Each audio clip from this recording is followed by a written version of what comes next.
can remember as far as I was 2 or 3 years old. I remember coming from Puerto Rico. My mom, it was a tough custody battle, and we came here. My mom got remarried to my sister's father.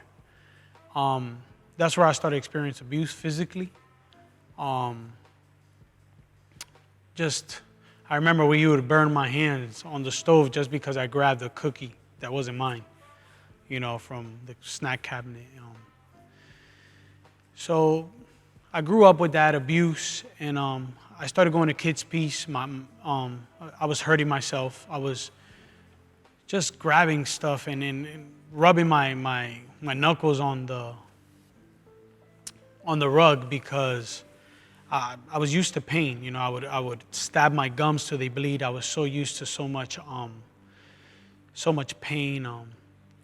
After that, my dad came to get me. I was around 9 or 10.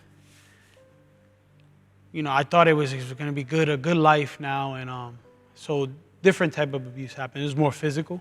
More mental abuse. They would make fun of me. I was always a big kid, so they would make fun of me in front of people. Tell me your mom don't love you. You're not a part of this family. I remember the last words my dad told me before he shipped me to Puerto Rico was, "You're ruining my family." To this day, I remember what I had on and everything. I was only 11 years old. I went to Puerto Rico with my grandfather, and that's where my anger started taking over my life because it was permitted. There was no other emotion other than, all right, you're happy or you're mad. But it was constant reminder from his end why I was living with him. I was living there because my father and my mother didn't want me, because I had problems, because I was hyper, because I was hurting myself, because I was, it was always a constant reminder why I wasn't good enough. He meant well just to remind me, just to learn how to defend myself, but the insecurities started. Then around 14 years old, I moved back with my mother, and with that mentality of I had to defend her. I made a promise to my grandfather before I left that I will always defend her and let nobody abuse her or me anymore. So that started creating a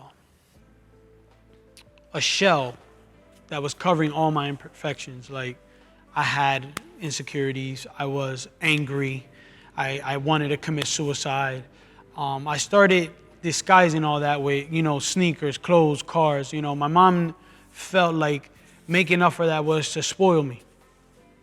So when she couldn't do that anymore due to health, I had to find my own way. And that opened doors to more violence, more negative behavior. Then anger took over. Anger took over really bad. I had a child at a young age. I was 19 years old, and there was no abuse. Never abused him. He was always the love of my life. At that time, he was my everything, but anger still was the core of how I raised him. I got with my wife. I took anger and insecurities into that relationship, and there was a time that I even put a gun in her head and I was going to pull the trigger because she got me upset. I didn't abuse her physically. I thought I was a good enough man at that time because I didn't put my hands on her. But mentally and emotionally, I was abusing her with my words, with my actions, punching walls, punching myself, It was just behind closed doors, though. That was the coward in me. But when I left the door, I had the shoes, I had the clothes, I lived apart. So that created a vicious cycle. That's dangerous because behind closed doors, I was very abusive. And I'm pretty sure there was times that she would rather me slap her than actually do the other things I used to do. For a Mother's Day, she asked me to come to church. Her and my mother used to go to church, and I remember coming into church. I smelled like cigarettes, and I was hungover. I was not happy. I didn't believe that there was a God because of all I've went through. I got to church, and I knew there was something different. But I went there to save my relationship and be a decent enough man for my wife not to leave me. Because again, I thought that living into that expectation, she would want to be with me more. But that still didn't hide the fact of who I was at home, because I was doing it for the wrong reasons. I wasn't doing it for a relationship with God. Not because I didn't want to have a relationship with God, but I put God in a box as a man. So all I can compare God to was the earthly men that I knew that were supposed to love me and take care of me. So I didn't think he could do that change. I knew there was a little tickle in my heart of something real, but I couldn't jump to have that relationship with him because I didn't think God was capable of doing that in my life.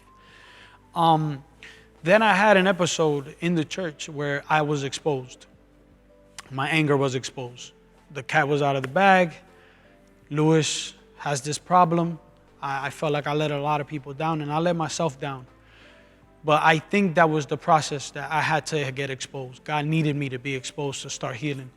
So I started going to Christian counseling, and that's where I found out all these problems I have and the root of them. But there was only one thing I could do, is cry out to God. I remember the day I asked God for change, and he answered. And it's weird because it wasn't a voice, it was a feeling in my heart that this was right, that he was there with me.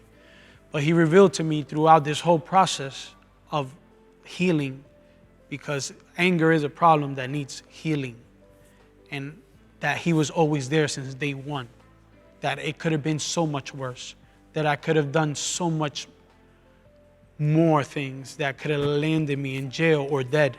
So he was there. And I started creating this relationship with him, not for my wife, not for my children, not for my pastors, not for my church family, not for the roles not that I played in church, none of that, because I was just playing these roles.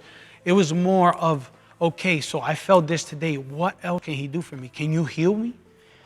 And I created a relationship with God that was just amazing.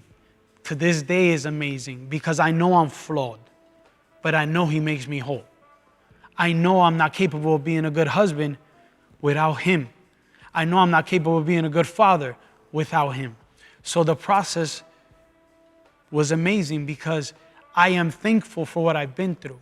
Not that I wish it upon anybody, but I'm thankful that I have a testimony that men and women need to hear, because they come to church with these insecurities and never have a relationship with God. So then it became that I wasn't worthless anymore. I was worth something to God. So I started looking at the relationships in my life as what they were. My wife was my wife. My children are my children. My pastors are my pastors. They cannot make up for what happened to me. They cannot give me the worth that I need to survive my life. God gave me that. And it's been, yes, there's maintenance. Yes, the insecurity sometimes hits me. Yes, rejection, it comes, with the territory, because I don't have a great relationship still with those people that I would love to. But God makes it all new again, and he made it new again. And the way I speak, the way I talk, the way I react towards things, they're new. So now I'm worth it. And I love the fact that God changed my life because I chose to have a relationship with him with no strings attached. I'm Nieves, and I'm worth it.